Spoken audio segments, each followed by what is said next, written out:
Bienvenidos al seminario Urnas y Democracia dedicado a las elecciones generales en España del pasado 23 de julio. En esta ocasión contamos con la participación de la profesora Araceli Mateos de la Universidad de Salamanca y del profesor Mariano Torcal de la Universidad Pompeu Fabra. Con ello vamos a abordar tanto antecedentes como el contexto de la campaña y también posibles escenarios futuros, ¿no?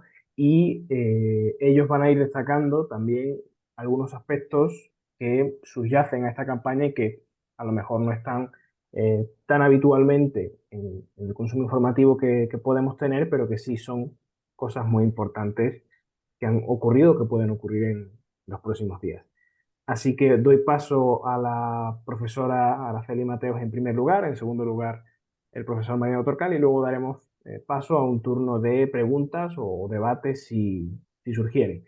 Pueden ir dejando las preguntas en el chat conforme vayan avanzando los ponentes en su intervención o luego en su turno hacerlo levantando la mano por aquí abajo o pidiendo la palabra por el chat. Así que Araceli, te dejo el turno a ti para que nos comentes lo más relevante. Muchas gracias a los dos por estar aquí.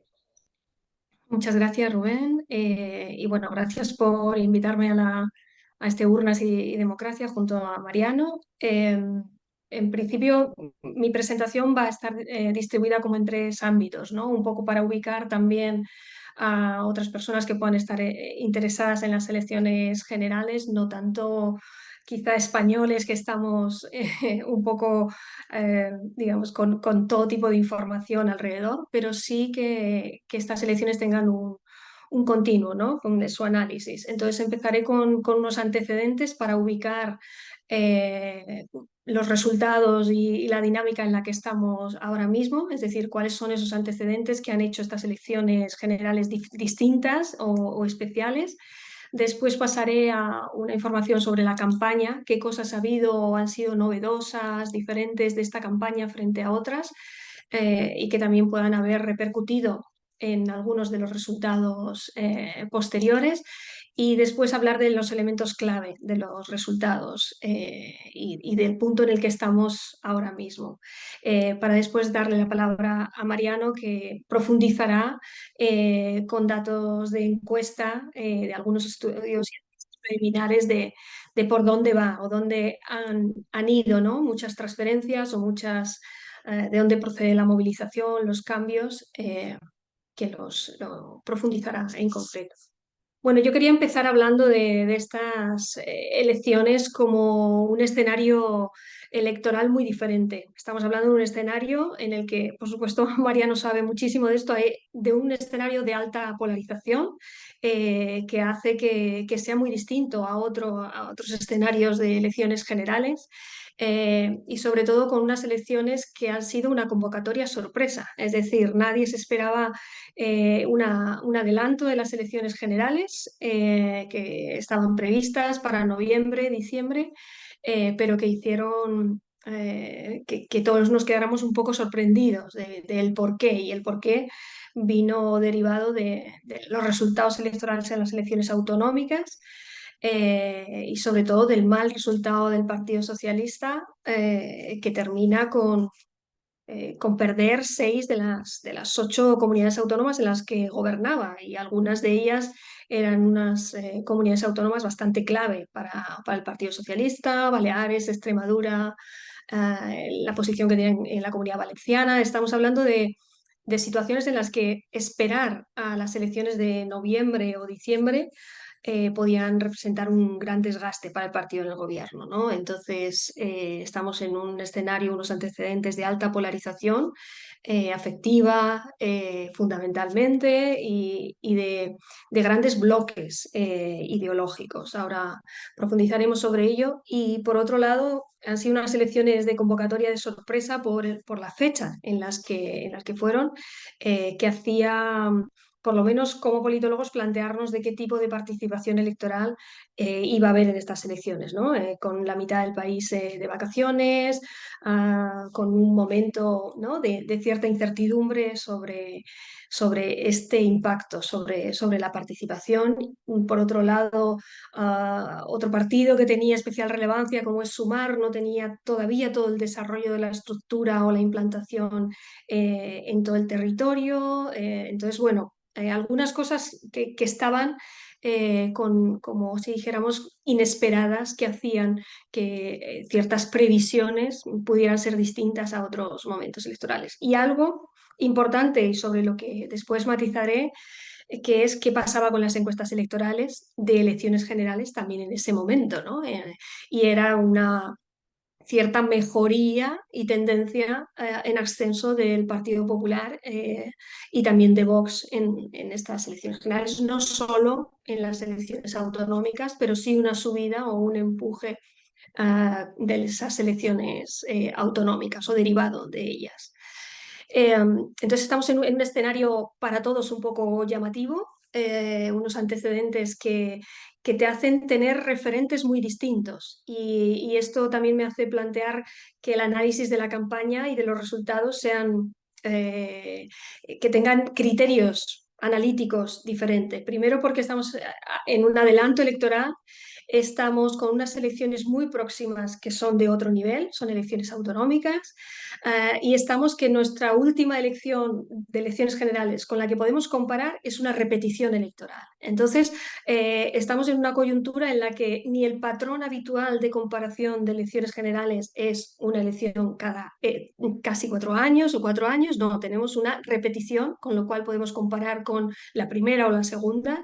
Tenemos unas elecciones autonómicas de hacía nada, que pueden servir de comparación y en términos analíticos, y sobre esto insistiré un poco también en todas esas encuestas electorales que en teoría han fallado, por qué pueden haber fallado o cómo estaban captando o utilizando eso en los modelos de estimación. Y la otra es que estábamos con una incertidumbre, ¿no?, de situaciones en las que los datos estaban indicando un cambio, al menos en la intención, o en la intención más estimaciones de voto. Si pasamos a la campaña electoral, ha habido muchas cosas novedosas respecto a otras campañas. Primero se empezó con una campaña electoral muy negativa, al menos en redes sociales. Ha habido vídeos realmente por ambas partes, digo, de bloques ideológicos o de los principales partidos, una campaña desde mi punto de vista poco acertada porque eran demasiado negativos, demasiado aludiendo a cuestiones de hace muchísimo tiempo. eh, pero bueno, campaña negativa, digamos, en este caso no es algo novedoso, pero sí novedoso en este punto o en este momento de estas elecciones. Pero ha habido para mí tres aspectos que han movido un poco la campaña. Uno es las entrevistas a los candidatos en programas de máxima audiencia, cosa que en otras ocasiones no se había llevado a cabo, y cómo esas entrevistas, eh, voy a llamarlas pactadas, hacen que después, cuando tienen lugar los debates entre los candidatos, el posicionamiento, el ganador o perdedor de esos debates sea muy distinto a la percepción que se tiene de esas entrevistas en los programas de máxima audiencia, donde generalmente están pactadas determinadas preguntas o determinadas intervenciones. Por lo tanto, que sea un momento en el que haya dos momentos de visibilidad, ¿no?, de los candidatos en las entrevistas en programas de máxima audiencia, y la participación en los debates. Y este tema de los debates pues ha traído muchísimo, digamos, mucho para hablar, desde qué candidatos, qué coste tiene no presentarse o no acudir a un debate entre los principales candidatos, qué candidatos van a un debate o se aceptan o no, qué cadenas, en qué cadenas, quién se lo pide a quién. Entonces ha habido digamos, de cara a los electores o con la expectativa de llegar o de trasladar mensajes a la ciudadanía, a tus votantes, a aquellos que puedas movilizar o no en algún sentido, o incluso pedirles el voto útil. Creo que ha sido un poco en estas dos líneas, ¿no? En entrevistas con cierto éxito para algunos de los candidatos y los debates con menos éxito para algunos de ellos.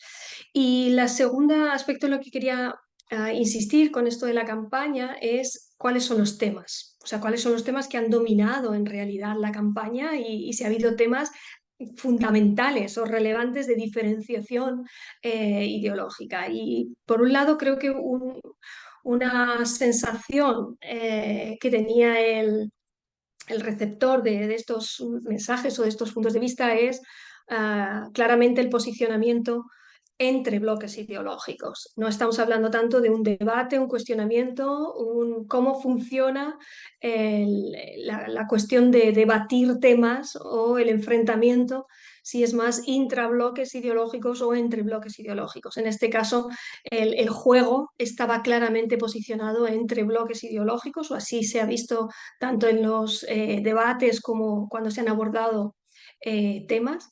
Si tuviera que mencionar dos temas que ha habido fundamentales, ha sido el tema la mentira o quién miente, es decir, en qué candidato puedo yo confiar, apelando a necesitas confiar o tener en el gobierno a alguien en el que puedas confiar, un candidato, un posible presidente o presidenta del gobierno en el que confíes. Entonces, la palabra mentira ha estado presente en entrevistas, en debates, en no creerte o en cuestionar la credibilidad tanto de los datos como de la información que proporcionaban algunos de los candidatos. Y por otro lado, el miedo fundamentalmente a la extrema derecha, a tener un gobierno en el que dependes o le das cabida al gobierno nacional a la extrema derecha y lo que eso puede implicar para el país, para el tipo de decisiones. Pero no ha habido otros grandes temas, es decir, se ha debatido muy poco sobre políticas sociales, sobre políticas económicas, sobre política fiscal, sobre vivienda. Ha habido, salvo en el debate entre los tres principales candidatos que acudieron al debate, ha habido muy poco de temas. Ha sido una campaña muchísimo más movida por el enfrentamiento o el miedo o el odio al otro bloque ideológico, ¿no? O a alguno de los otros dos componentes del bloque ideológico. Y entonces esto ha derivado en un intento de movilización fundamentado en ese miedo o en esa no puedes estar bajo un gobierno de alguien que te miente, fundamentalmente, y reclamando el voto útil. Como hacía mucho tiempo que no se hacía un llamamiento al voto útil. Y sobre esto volveré también pensando en cómo ha podido afectar esto de este llamamiento al voto útil a algunas de las agrupaciones y partidos políticos que se han visto más afectadas por ello, ¿no? Y luego ha habido digamos, por lo menos en términos más mediáticos, quizá no tanto analítico, pero sí muy mediático con el tema de quién es la tercera fuerza política, ¿no? ¿Quién es el tercer partido? Con este casi difusión de que el tercer partido iba a marcar la diferencia.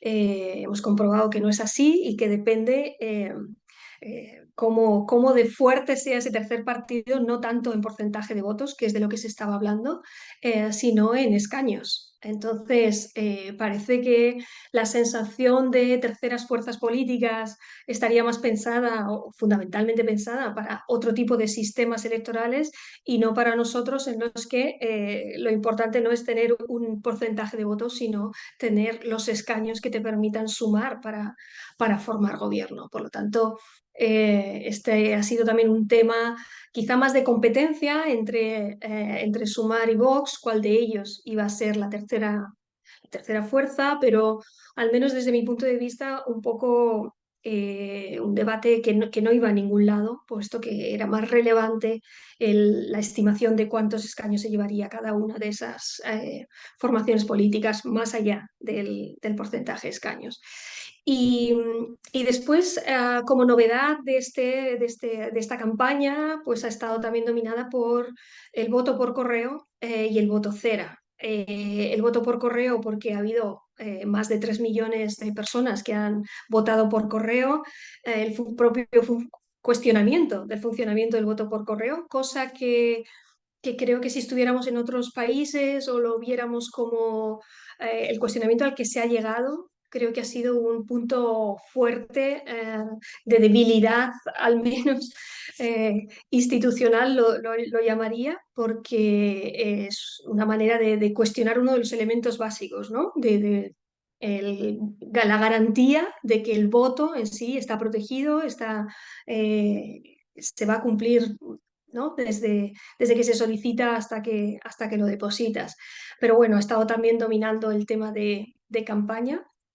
Y el voto cera, sobre todo, es nuevo, novedoso para estas elecciones generales, porque es la primera vez desde que se cambió la norma que ya no es un voto rogado, ¿no? Entonces tenemos que más de 2 millones de personas están en el exterior y que se han querido votar sin necesidad de hacer una solicitud. Por lo tanto, en principio, este elemento puede incrementar la participación y, como veremos un poquito más adelante, este voto rogado va a ser clave en al menos un par de circunscripciones todavía, hasta el viernes que lo veamos, cómo puede influir en el último escaño hacia qué partido político va, ¿no?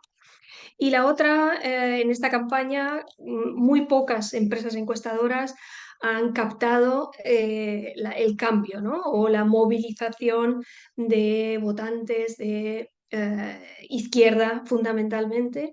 Eh, y ahí, bueno, volveré sobre ello, pero parte de no captar a veces o de pulsar con menor medida esta capacidad de movilización viene derivada del uso, desde mi punto de vista, de muchos tracking. Es decir, no estamos haciendo grandes encuestas. Es cierto que el CIS ha hecho una encuesta, la más grande que había hecho nunca, de unos 30.000 encuestas preelectorales, y esta garantiza que la representación y la muestra sea representativa a nivel de circunscripción, con lo cual da mucha garantía. Pero el resto de encuestadoras están haciendo muestras mucho más pequeñas, y no solo con muestras más pequeñas en un momento concreto, haciendo encuestas cada día, pulsando con una muestra muy pequeñita el posible cambio, ¿no? Dentro de esta muestra que compone todo el tracking. Entonces creo que posiblemente estas encuestas con muestras demasiado pequeñitas cada día no estaban pulsando el, el- la capacidad de movilización, o quedaba muy diluida cuando estos datos eran mezclados con el resto de encuestas, ¿no? Que venían de más atrás, en las que el peso de la intención de voto al Partido Popular era mucho más fuerte, ¿no? Y la muestra era mucho más grande. Por lo tanto, puede que parte del problema en esas estimaciones puedan venir por ahí. Bueno, pasamos ahora a la tercera parte o al tercer bloque de los que quería comentar. Hemos hablado de los antecedentes, hemos hablado de elementos que pueden ser más novedosos o que han estado dominando en la campaña.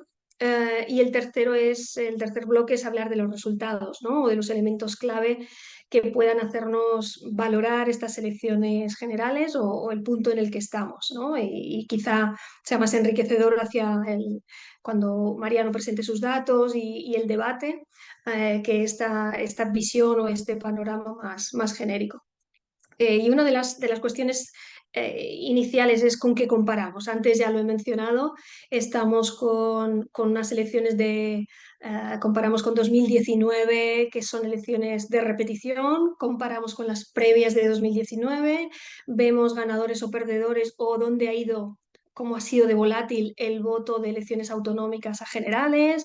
En realidad, hasta ahora los politólogos hablábamos de votantes duales solo en determinadas comunidades autónomas, donde además tenían ciclos distintos, donde había votos más nacionalistas, teníamos más, digamos, más vinculado el votante dual a ese tipo de comunidades autónomas. Ahora mismo podemos estar hablando que en estas elecciones generales ha habido bastante voto dual en comunidades autónomas que nunca se había dado, teniendo además unas elecciones autonómicas tan recientes, donde cabría pensar que el voto podría ser similar. Estamos hablando de esa característica, por lo pronto. Estamos hablando de elecciones donde si la participación era lo que preocupaba, para nada, ha habido movilización, hay de nuevo esta clasificación que continúa de las elecciones generales como elecciones de primer orden. La participación ha estado en torno a un 70%, con lo cual está bien. Las previas con las que podemos comparar, como mencionaba, había estado en torno al 66%. Por lo tanto, estamos hablando de unas elecciones en las que, pese a todo lo que se preveía que podía ser una baja movilización, ha habido una alta participación y un escenario de movilización. Y ha sido curioso valorar o revisar dónde esa participación ha sido más alta o más baja. Uno de esos escenarios de participación que ha caído es el escenario catalán, donde muchos de sus votos han cambiado. Entonces, tanto los resultados del PSC en Cataluña como esta baja participación o la pérdida de 6 escaños de Esquerra Republicana de Cataluña puede hablar mucho de este panorama cambiante en esa comunidad autónoma. Posiblemente Mariano vuelva sobre esto más adelante. Y luego hablamos de qué partidos realmente han perdido. Y esto en clave de no solo de elecciones generales o de tener un papel crucial para formar gobierno o ser clave, sino que partidos que desaparecen, ¿no? Entonces, estamos hablando de la CUP y estamos hablando de Teruel Existe. Y quiero mencionarlos porque se ha hablado poco de ellos, pero creo que y estamos en, digamos, Salamanca, estamos en Castilla y León, todo el tema de el entusiasmo que existía para muchas organizaciones que formaban parte de la plataforma España vaciada se desvanecen. Creo que perder este escaño Teruel Existe o no conseguirlo por otra circunscripción hace que también se cuestione el funcionamiento, el empuje o cómo son vistas estas nuevas plataformas por algunas de los ciudadanos, o que la propia coyuntura ha hecho que el ciudadano gire, ¿no?, hacia estos bloques mayoritarios para garantizar un tipo de gobierno, y que esto se haya valorado de manera más importante que el hecho de defender el espacio de la España vaciada. Eh, Hablaría también en esto de resultados, de un poco poner cifras, ¿no?, sobre la mesa para valorar el voto útil y valorar qué partidos han sido más perjudicados por el voto útil. Y aquí, lógicamente, tenemos a los socios de los partidos mayoritarios en cada uno de los bloques, ¿no? Tenemos, por un lado, a Sumar, que si pensamos o en esta clave de votos perdidos o votos que han ido a Sumar pero que no han logrado representación, estamos hablando de un volumen de 600.000 votos que por presentarse en determinadas circunscripciones, pues sí, son votos a Sumar, pero no han logrado ningún tipo de representación. O estamos hablando de Vox con 500.000 votos que en el fondo no han visto su reflejo en escaño, ¿no? Y creo que son cifras bastante relevantes como para pensar que si todos esos votos hubieran sido dirigidos estratégicamente en circunscripciones con posibilidades, es decir, en circunscripciones de tamaño mediano o grandes, o evitando presentarse en algunas circunscripciones pequeñas donde las posibilidades de conseguir escaño, de llegar al umbral efectivo, eran demasiado altas, puede que el escenario fuera distinto si esos votos hubieran sido transferidos, ¿no?, a los partidos más próximos ideológicamente. Eh, Después se ha hablado muy poco y quizá porque tiene menos relevancia, pero el Senado es del Partido Popular. Quiero decir, el Senado ha conseguido el Partido Popular 120 escaños, que, bueno, muchas veces estamos hablando de sí, que quien ha ganado, lógicamente tenemos una cámara más relevante que la otra, pero también hay que hablar del Senado. Hemos estado votando al Senado, ¿no? Y el voto al Senado ha sido distinto, tanto porque la magnitud de cada una de las circunscripciones es diferente, el voto es preferencial, es diferente, pero muchos plantean que cómo va a ser esto, ¿no? ¿Cómo va a ser la gobernabilidad teniendo, en el caso de que el Partido Socialista logre los apoyos para formar gobierno, qué va a pasar si va a tener al Partido Popular en el Senado con mayoría, ¿no? Un poco por eso lo comento, por si se introduce algo de este tema en el debate, pero también un poco pensar en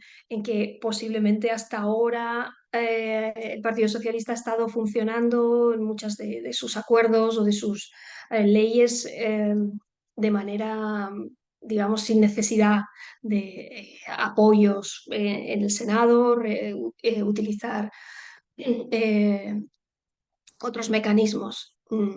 Bueno, si pensamos en la noche electoral, o todos aquellos que estuvimos pendientes de la noche electoral, todos eran ganadores. Es un poco menos Vox, pero en el fondo todos eran ganadores, ¿no? Pero todos sabían lo que está en juego y quiénes son los que tienen, ¿no? opciones para lograr los apoyos en primera o en segunda, ¿no? En primera opción o más si es que no es.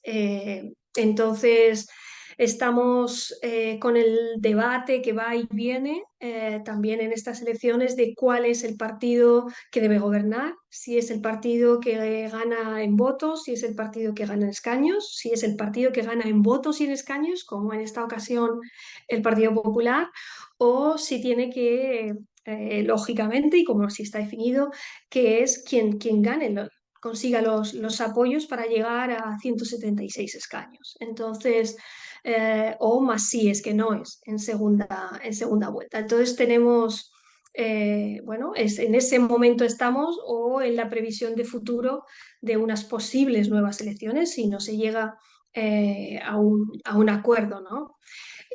Y bueno, este es el punto en el que estamos. El viernes se valorará y se revisará, se contabilizará cuál es el voto cera en estas circunscripciones. Como antes he mencionado Madrid y Girona, porque son dos de ellas en las que la diferencia entre los principales partidos, que si el partido que se llevó el último escaño y el siguiente que lo podría conseguir, están muy igualados. Veremos si cambia algo.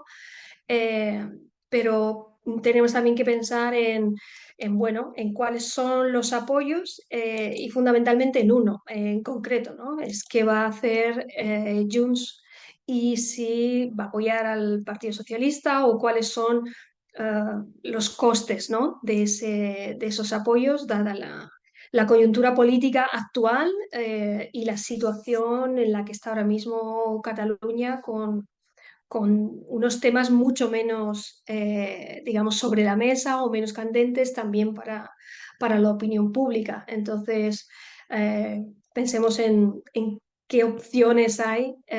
No sé si Mariano, más conocedor de la realidad catalana, puede aventurar algo en este sentido, pero todo es cierta incertidumbre.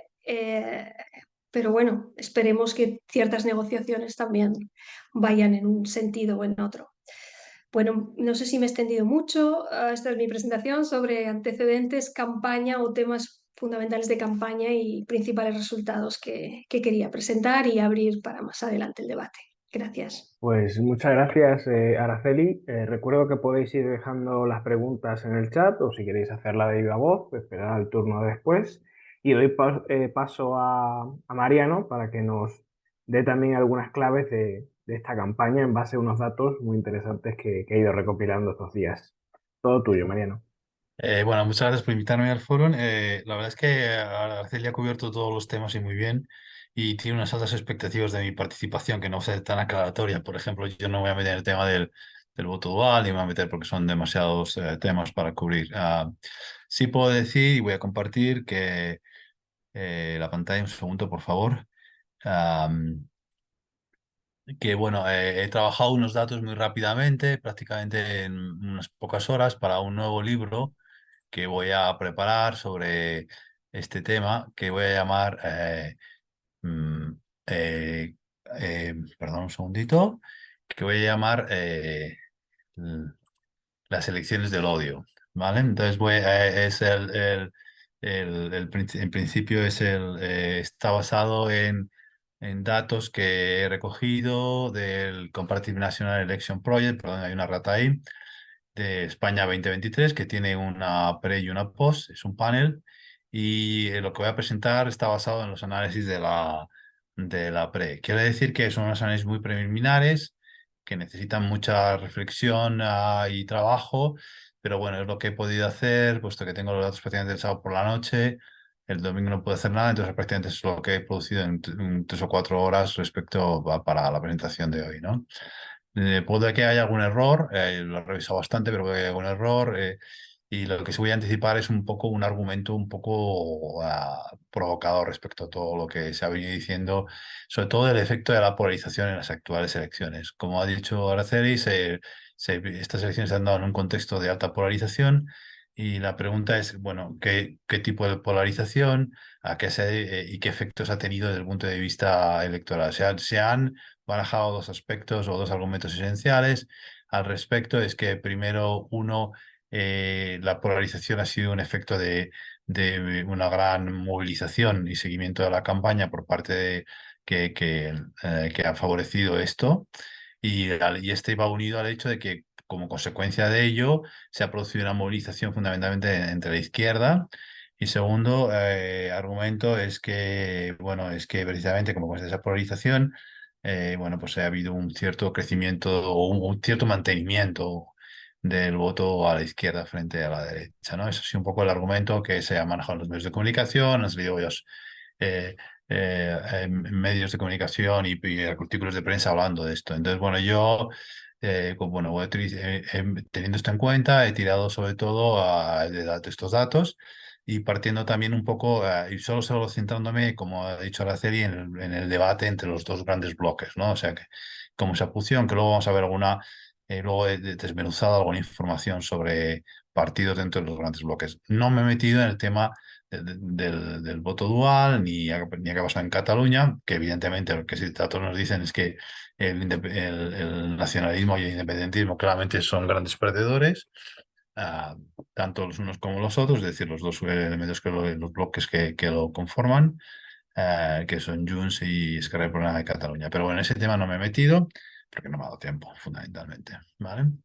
Además, hay bastantes datos ya, o sea que, bueno, entre lo primero que quería decir es que tenemos que distinguir entre crispación y polarización. Muchas veces cuando decimos somos unas elecciones muy polarizadas, bueno, son unas elecciones que se han caracterizado por una gran crispación eh, desde el punto de vista del discurso de las élites, de la confrontación, en los medios, en los distintos debates. El debate cara a cara entre los grandes líderes fue un elemento claro de esa crispación, una estrategia fundamentada, diseñada para generar esta crispación, que yo creo que fue fomentada desde el lado del Partido Popular y que Sánchez no esperaba, no supo responder en ella, y por eso se dijo que había ganado el debate el Partido Popular, ¿no? Pero luego, cuando hablamos de polarización, y esto es distinto, ¿no? O sea, puede haber mucha crispación. Sabemos, y yo así lo cuento en el libro, que la crispación, o sea, es decir, el debate entre las élites o la polarización de las élites es un factor fundamental en la configuración de la polarización afectiva e ideológica. De eso trato en mi libro anterior, lo de votantes a hooligans. Pero, pero lo que no sabemos es, bueno, en este caso último, dos cosas. Primero, o sea, que si realmente ha habido un aumento de la polarización entre los ciudadanos o no, porque estamos asumiendo que sí se ha producido, pero no lo sabemos. Y segundo es de qué polarización estamos afectiva, de qué polarización estamos hablando, si es la afectiva o el extremismo ideológico, es decir, un tema de que tiene que ver más conflictos de issues, ¿no? Ah, y luego, entonces, lo que voy a hacer es ver esos datos y ver sobre todo los efectos que ha tenido en el comportamiento en las elecciones, porque, bueno, si vemos que han aumentado menos de lo que se dice, han aumentado algo, estos son los datos que yo dispongo de la última temas de polarización de mi libro, es decir, desde 2021. Y lo que, bueno, sí ha habido una cierta polarización afectiva que no es despreciable porque son actitudes elevadas, o sea, son actitudes, aunque parecen pequeñas, son actitudes muy estables. Entonces no es desdeñable, digamos, ¿no? Se pasa de 5,70 a un 5,88, la ideológica también ha crecido algo, de la afinidad, sobre todo es la que más ha crecido, es decir, el sentimiento de afinidad por partidista, y la hostilidad más o menos se han mantenido. Entonces, ¿esto qué nos dice? Bueno, que ha habido un pequeño aumento, pero no mucho. Pero bueno, ¿por qué no? ¿Por qué no? ¿Por qué? Porque ya se partía, como ha dicho Araceli, de un contexto de polarización ya importante, ¿no? Por lo tanto, no podemos decir que ha aumentado la polarización en términos enormes respecto a lo que existía en la población, eh, pese al incremento, como ha señalado Araceli, del nivel de crispación, que eso sí que ha generado, ha sido bastante elevado en estas elecciones. Entonces, la pregunta que voy a tratar son las consecuencias electorales, probabilidad de votar, participación. Aquí se han dicho algunas cosas que no son enteramente reales. Luego, la tendencia a seguir la campaña, teniendo en cuenta que se supone que cuanto más se sigue la campaña, más informados son los ciudadanos y por tanto su voto va a ser más racional. Vamos a ver que no necesariamente va en ese sentido. Luego, aspectos que hay varios, pero he elegido la evaluación del gobierno, en qué medida la evaluación del gobierno, teniendo en cuenta que es un elemento fundamental a la hora de articular el voto retrospectivo, qué factor, o sea, qué efecto ha tenido la polarización en esta evaluación del gobierno. Y por último, he hecho, no son datos de voto real, o sea, bueno, voto real, voto declarado, porque esto está basado en la pre, pero se preguntaron las preguntas de las famosas PTVs, que es la probabilidad de votar un partido determinado. Y voy a trabajar sobre esos datos para mostrar brevemente algunas análisis de votos que he hecho. Todos son regresiones. Que he controlado por educación, género y edad, fundamentalmente. Aunque solo voy a mostrar los datos de los efectos de la polarización, ¿de acuerdo? Entonces, participación y odio, digamos, modelo general, bueno, pues por la afinidad hacia el propio partido y la hostilidad. Y contrariamente a lo que se pensaba, en realidad la hostilidad no es la causante de la movilización. Esto se dice mucho en los medios, pero en los datos no aparece que esto sea cierto. Esto es la probabilidad de ir a votar, por lo tanto. Luego lo veremos en la postelectoral si eso se ha cumplido o no. Pero en los datos, ten en cuenta que yo el campo de la pre lo acabé el lunes justo o sea, el lunes 17, o sea, es decir, el lunes anterior a las elecciones. Por lo tanto, son datos bastante estimativos. Es decir, fundamentalmente el campo se hizo durante la primera semana de la campaña oficial electoral. Y como podemos ver, pues no parece que la hostilidad haya sido un elemento que aumente la probabilidad de ir a votar. Más bien, en todo caso, es la afinidad hacia el propio líder, ¿no? Y es un efecto reducido, no es muy grande y sobre todo, aparte que no es muy grande, pero especialmente en la izquierda no es fundamentalmente grande. Y luego, bueno, el intervalo de confianza, bueno, en 95, en algunos casos no es significativo, es 99 en ninguno de los casos, y por tanto ese argumento es un poquito débil, ¿no?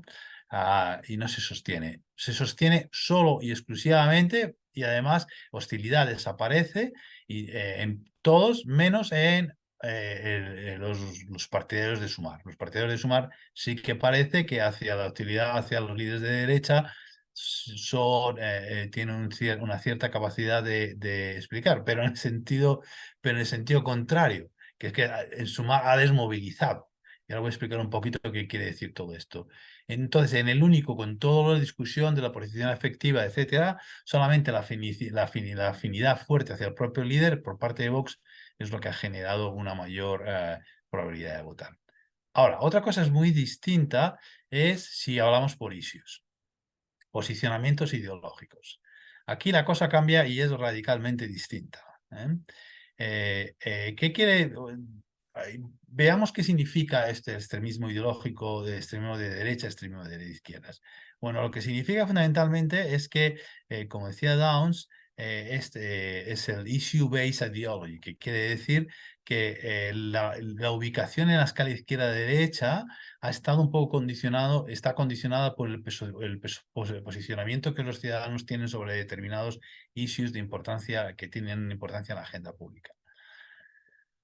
Esto sorprende un poco porque, como ha dicho Araceli, no se habló mucho de esto, pero resulta que en la derecha no tiene ningún efecto, pero en la izquierda sí lo ha tenido. Bueno, parece que ha habido un efecto subyacente en este sentido que ha sido significativo fundamentalmente en la izquierda. Eso quiere decir que la polarización, que sobre todo lo vemos con Sumar, no, contrariamente a lo que pasaba con la hostilidad entre los partidos de Sumar, pero también en los de PP y Vox, la conclusión es que la movilización en torno a la política ideológica y de issues es el elemento fundamental que ha movilizado especialmente Sumar, pero también incluso en Vox y PP, pero no entre el PSOE. Lo cual, ¿esto qué quiere decir? Que quiere decir que, bueno, indirectamente en la mentalidad de los ciudadanos ha habido una serie de temas que comprobaré luego posteriormente con la postelectoral, que puede que hayan tenido un efecto movilizador. ¿No se habló desde la campaña? No, pero ha habido un intento, por ejemplo, por parte de Sumar, de que sí el debate se centrara en eso. No lo ha conseguido del todo, pero ha habido intentos. Y además luego hay que tener en cuenta que en este contexto también se están produciendo los pactos con Vox. Y los pactos con Vox tienen implicaciones de agenda setting. Se veía claramente que los pactos con Vox en donde se han producido generaban grandes preocupaciones respecto a algunos de los temas centrales que planteaba Vox en la agenda política, ¿no? Esto lo que ha hecho posiblemente que ha habido una preocupación fundamentalmente entre aquellos votantes más a la izquierda con preocupaciones sobre determinados issues que se hayan movilizado más como consecuencia de esto. Por lo tanto, en general, esta primera parte sobre movilización, podemos decir que el contrario que se está diciendo, la política afectiva no ha tenido un gran efecto movilizador y ha tenido algo, pues al notarlos en la campaña, a los efectos de un cierto debate que tiene que ver con el posicionamiento sobre determinados issues que se aglutinan o se reflejan en la escala izquierda-derecha. En el seguimiento de la campaña vemos de nuevo que la polarización afectiva no está afectando. La gente ha seguido la campaña con indiferencia de su grado de polarización, en la medida en que lo hace que no esté muy elevado, pero que sí ha habido. Y además, en este caso he utilizado la televisión, porque hay un mayor seguimiento, lógicamente, de campaña por televisión, pero lo mismo son los resultados con otros medios que no muestro, como radio, internet y periódicos. Es decir, la polarización efectiva no parece que haya tenido efecto alguno.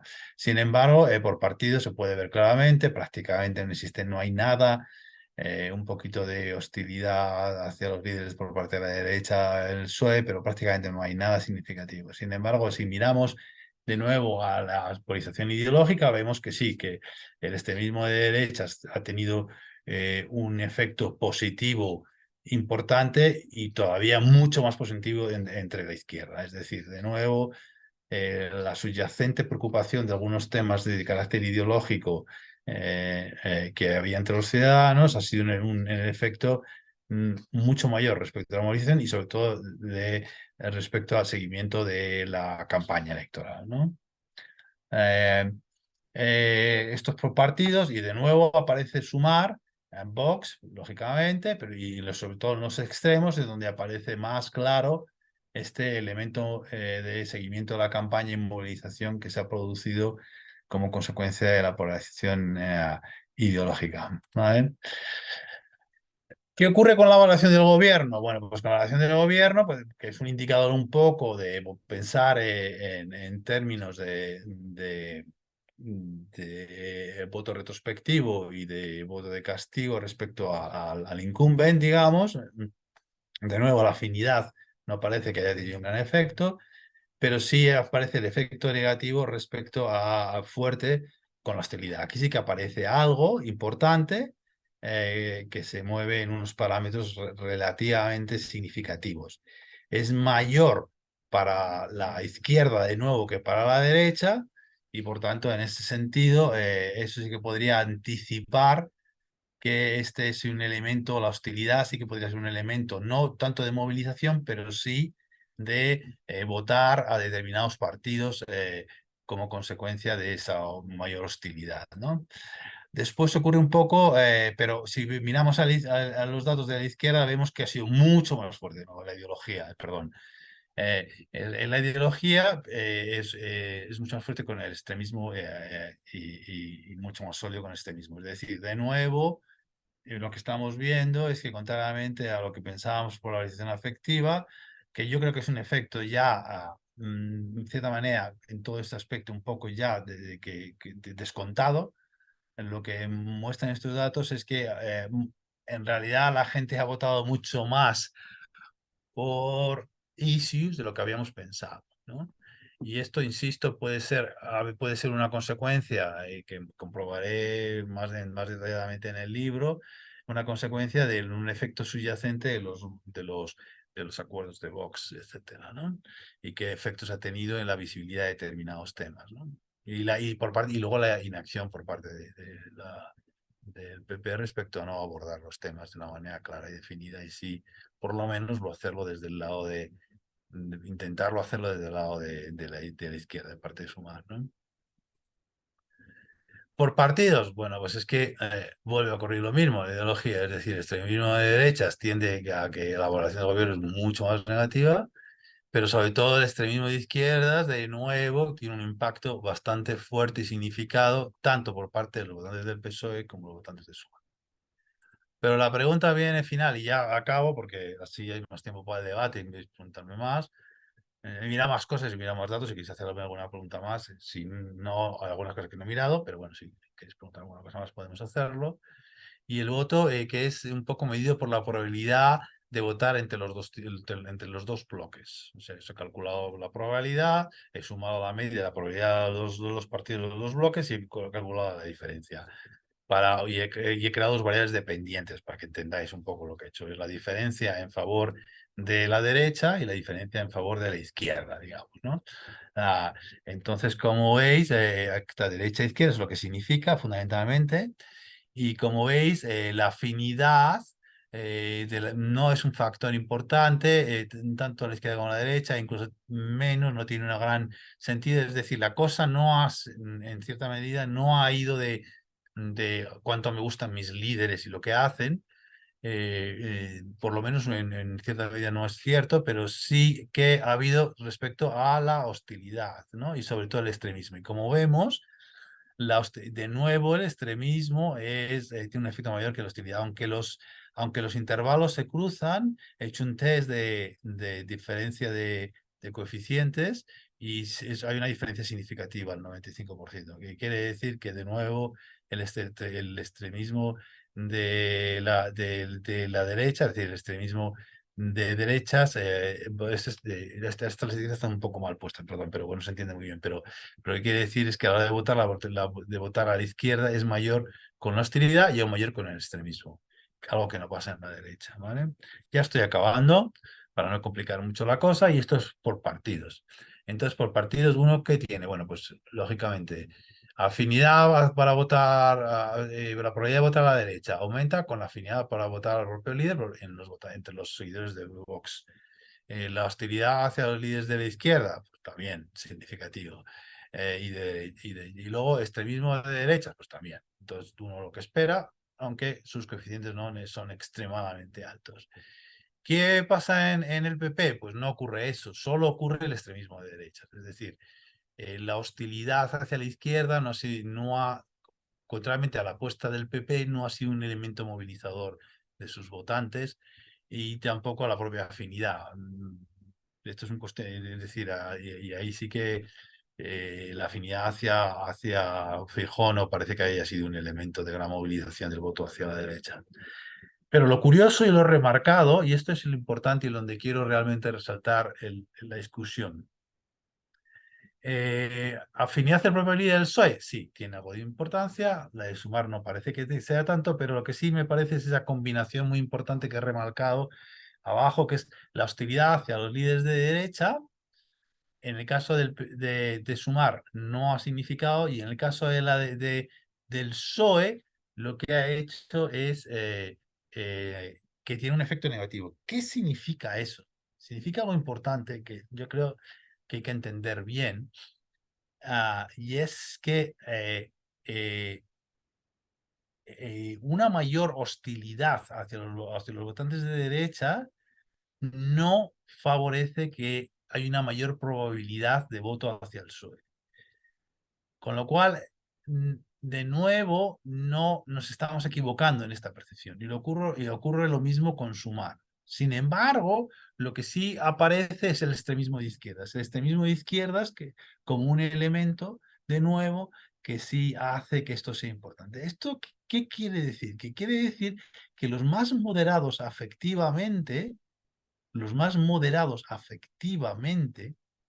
tienden, podrían ser los que han propiciado el voto hacia la izquierda, al tiempo que son los que tienen una cierta preocupación sobre las consecuencias que, que pueden tener desde el punto de vista de los issues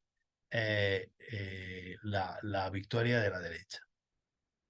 Esto quiere decir que, primero, los moderados han sido la clave, pero los moderados que se han preocupado fundamentalmente por los problemas que se planteaban en la agenda política desde la parte de la derecha, que, no son, que se han fundamentalmente visualizado, no tanto por el efecto de la campaña en sí mismo, aunque en parte de Sumar sí que lo han intentado, sino por parte de que todo lo que ha supuesto los pactos Vox-PP en respecto a este tema y la visualización que esto ha tenido.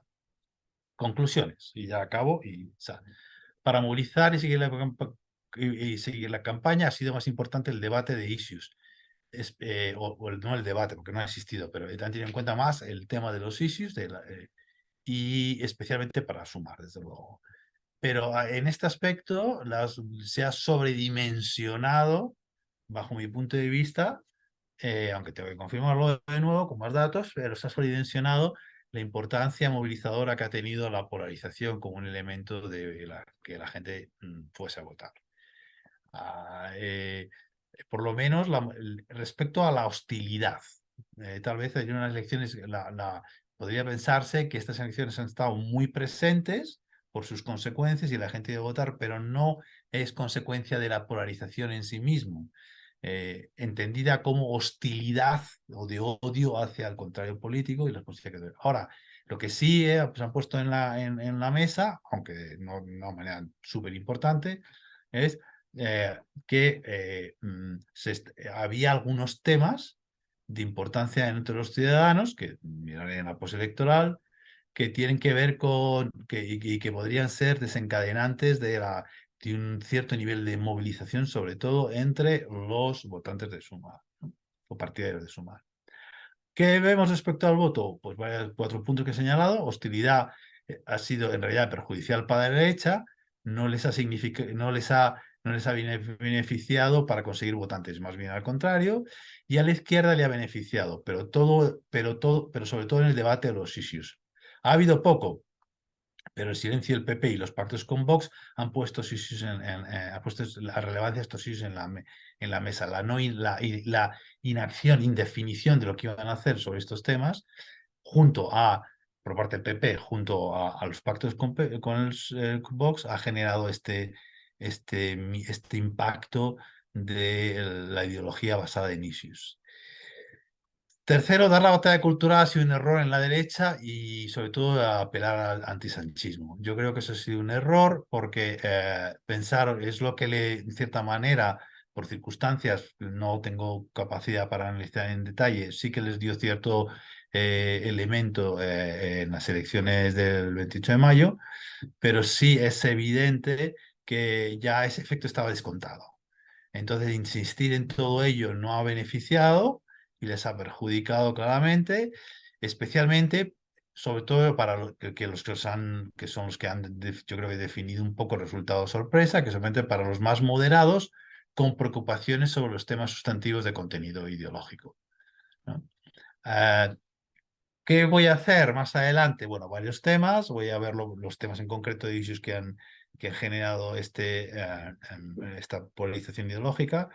El segundo, lo que voy a hacer es hay varias variables muy interesantes que están en la post, que es, por ejemplo, en qué momento decidieron el votar. Si meses antes, antes de la campaña, durante la campaña, el día anterior, etcétera. Sospecho que esos moderados son los que en última instancia, eh, ante tener un posicionamiento sobre issues un poquito más radicales, lo que se han decantado claramente en favor de la izquierda en última instancia, ¿no? Y, y bueno, hay más temas y muchos más datos y análisis que he hecho en esas las pocas horas que he tenido. Pero bueno, eso es un poco el planteamiento que tengo que espero que sea informativo de este tema y que pienso, como he dicho, ampliar en los próximos meses para intentar acabar un libro con una cierta prontitud que se va a llamar Las elecciones de Bodrio.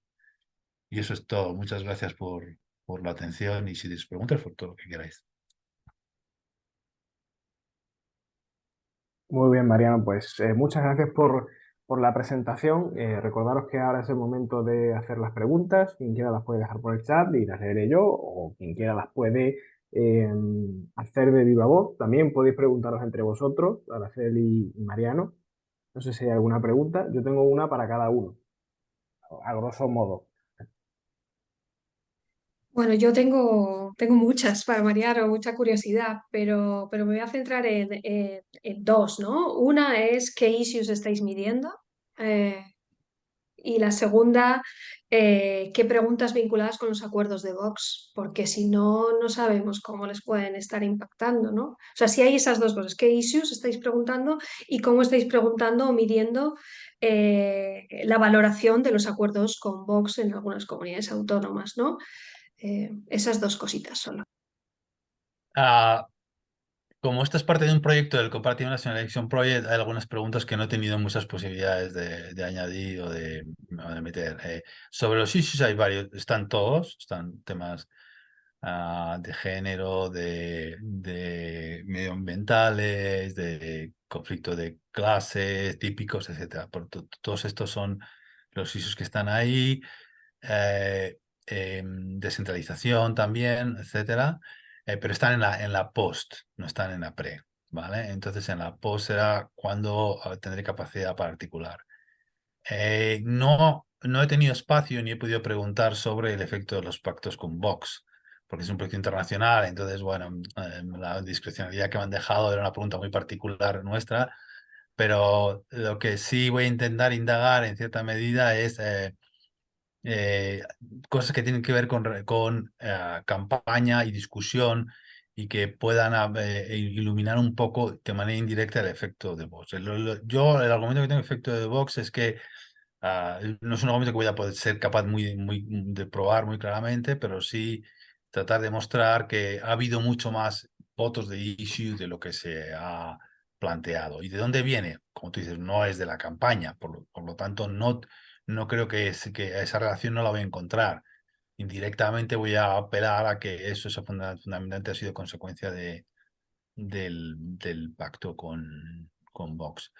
Otra cosa que puedo hacer, aunque lo estoy meditando y llevará mucho más trabajo, es luego ver en qué momentos de la campaña se han producido ciertos movimientos electorales, ¿no?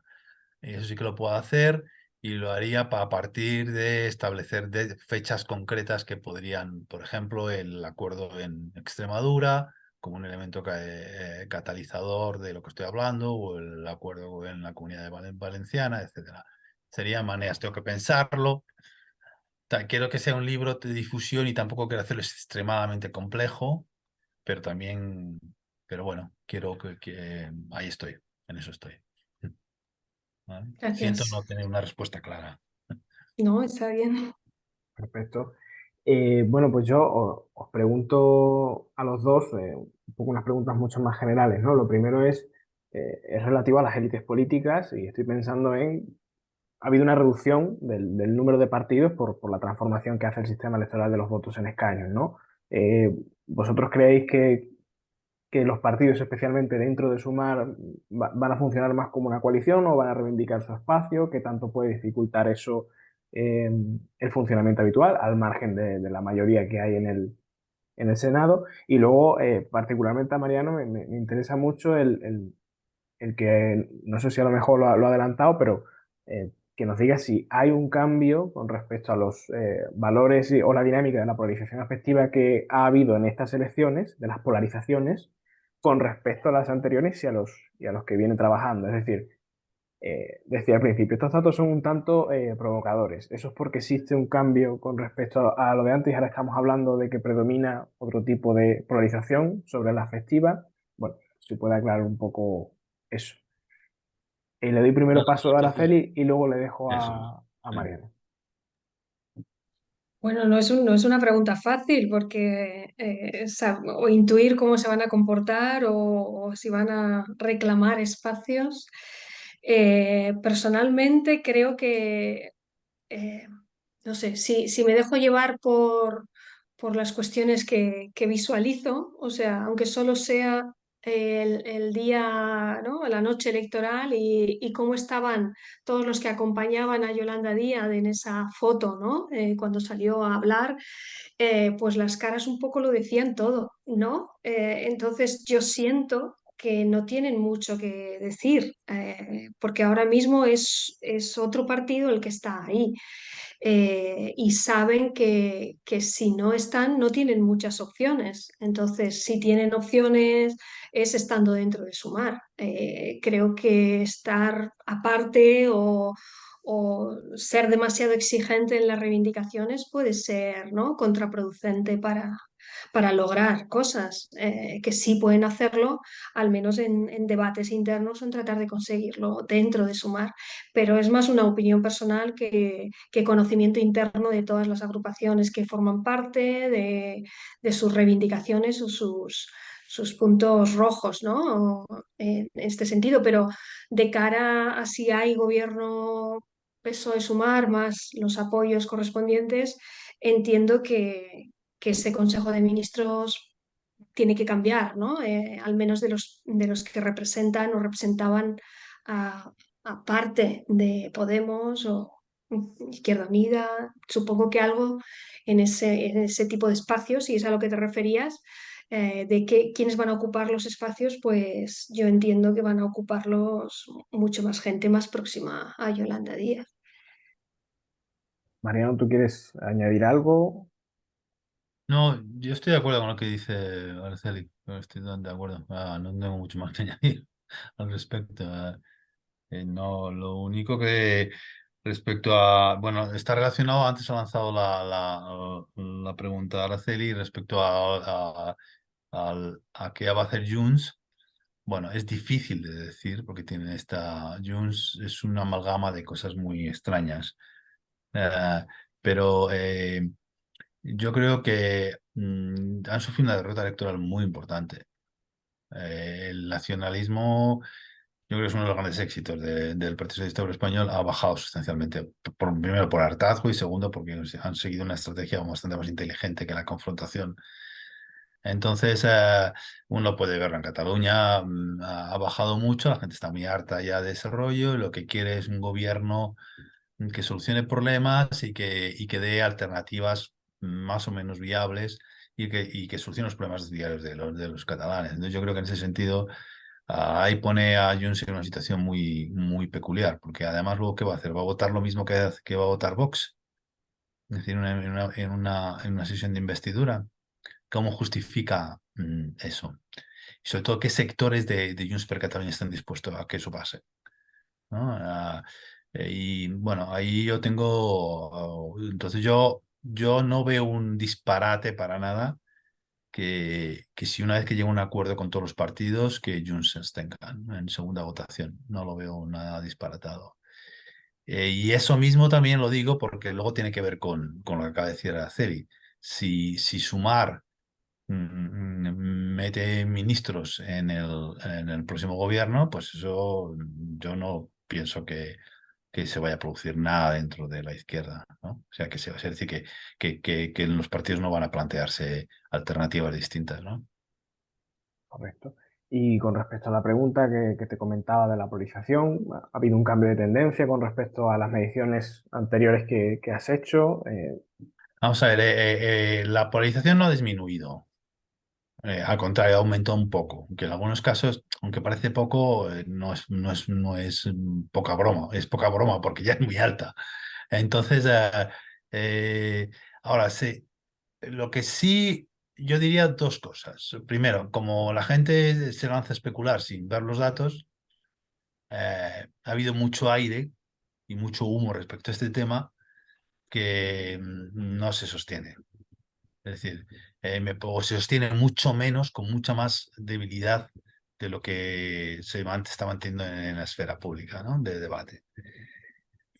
Y luego yo creo que hay un efecto descontado ya que tiene que ver con esa polarización afectiva. Es decir, estamos en un contexto de tan elevada polarización, como ha dicho Araceli desde el principio, y, y ese elemento ya se ha descontado desde el punto de vista electoral.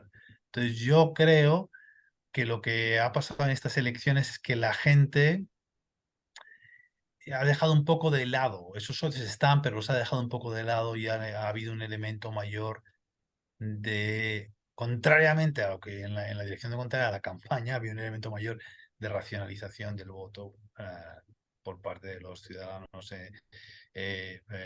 Porque yo creo que y ahí es donde viene el asunto de Vox, ¿no? Yo creo que empezó a ser conscientes es que viene la derecha, la izquierda. No.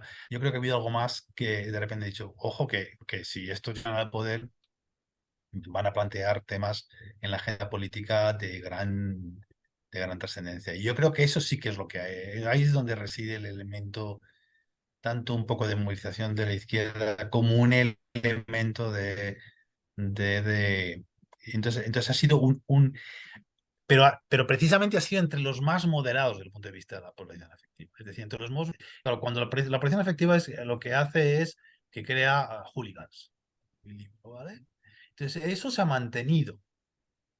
Lo que ha hecho estas elecciones, y eso explica, sí, pero lo que ha hecho estas elecciones dentro de ese juicio, los menos hooligans son los que han adelantado el resultado final un poquito sorpresivo, no diría muy sorpresivo, pero un poquito sorpresivo, lo ha decantado y lo ha decantado como consecuencia de los grandes temas que ha planteado desde el punto de vista sustantivo los pactos Vox-PP.